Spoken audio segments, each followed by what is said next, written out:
1. Welcome back, you guys, to another episode of the Cerebral Palsy and Fitness Podcast. Today I have Zach Borodkin. He is actually community outreach coordinator, and he's also studied public policy. And a fun fact, he's actually doing this podcast around the 33rd anniversary of the Americans with Disabilities Act. So welcome, Zach. Thank you. Thank you, David, for having me. It's great to be here. It's great to have you. And I guess to start off this podcast, tell me a little bit about your background, like where you came from and your family and how you got to where you're at today. Yeah, so I was born and raised in New York, as were both my parents. My father actually moved to Denver when he was very young, and my mother was born and raised in Queens.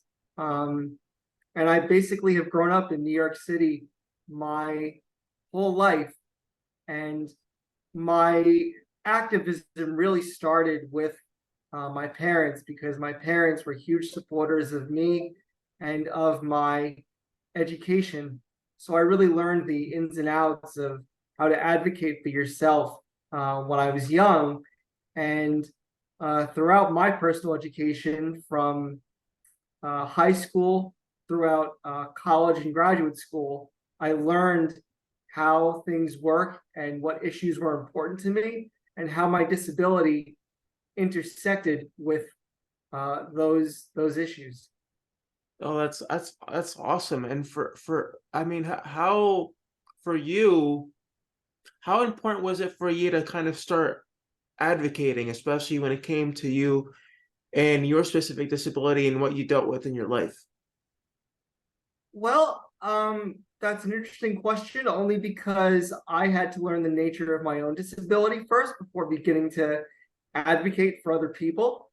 And I learned pretty quickly that two people could have the same disability, but could have completely different experiences with it. So Right. my disability is cerebral palsy. There are, I don't want to say there are three kinds of it, but there are three levels of cerebral palsy, from light to severe.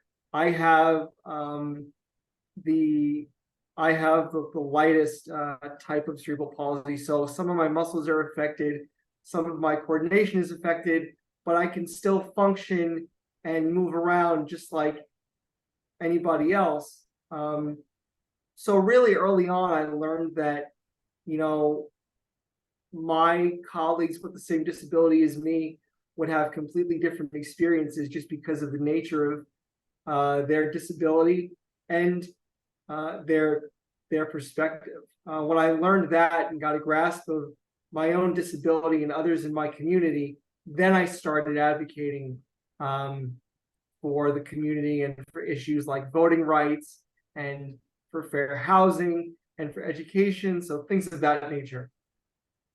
That's awesome. It's it's wonderful to see people out there advocating, especially in the situations that we deal with, like you mentioned, education, housing, employment. Employment's a big one. Things like that are important to us, but we don't have direct access to it, or it's a lot more difficult. But as long as we have a voice, like you said, we can get a lot accomplished.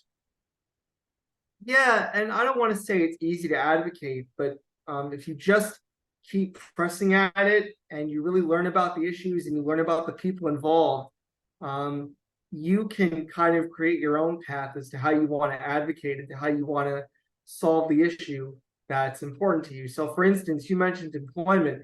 I'm working with the New York State Legislature on trying to pass legislation that would ban employees from giving people with disabilities subminimum wages. So Oh, that's 9 great. states have passed laws that have banned employees from giving employees with disabilities subminimum wages, and New York has a bill in the legislature that has been stuck in committee for the last couple of sessions, and I've been working with members of the Labor Committee on trying to get it out of committee and onto the floor for a vote. Now, interestingly, in reading through the bill, there is no language that would set a specific wage that employers have to provide employees with disabilities.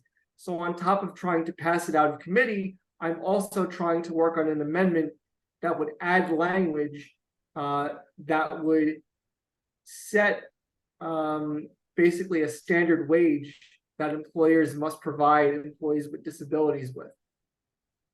That's awesome. I wish Florida could do something like that, but I say wish, but it can be done. You just have to get out there yourself and do it.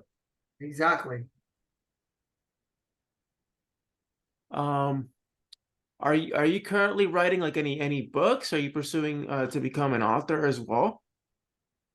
I am not currently writing any books. I'm pursuing a career in politics and activism.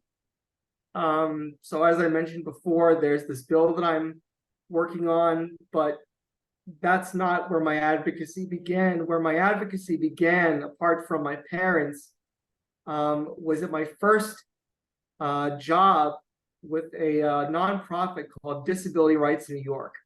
And they are, on top of being a law office, they are also an advocacy office. And my role was as the PAVA advocate. So that's PAVA, protection for advocacy and voter access, which came out of the Help America Vote Act. And what I did was I made sure that poll sites on election day were accessible to people with disabilities. And this wasn't That's so just cool. throughout New York City. This was all across New York State. So I would travel to different counties and survey maybe about 8 to 10 poll sites in a day. And then I would go back and write letters to the boards of elections in that respective county and say, these are the violations that I found based on the ADA guidelines. These are what you should fix to reduce barriers for people with disabilities so they can have their voices heard. Because people with disabilities, we are the largest minority in the country. I think according to the CDC, 1 in 4 people has identified as having some type of disability. So imagine if everything was completely accessible, how much of a difference people with disabilities could make during elections, how much could change. So that was really my first experience doing on-the-ground advocacy, was advocating for accessible poll sites. Zach, give me 1 second. I have somebody hit the door. I apologize. Sure. I'm going to stop the recording for a second here.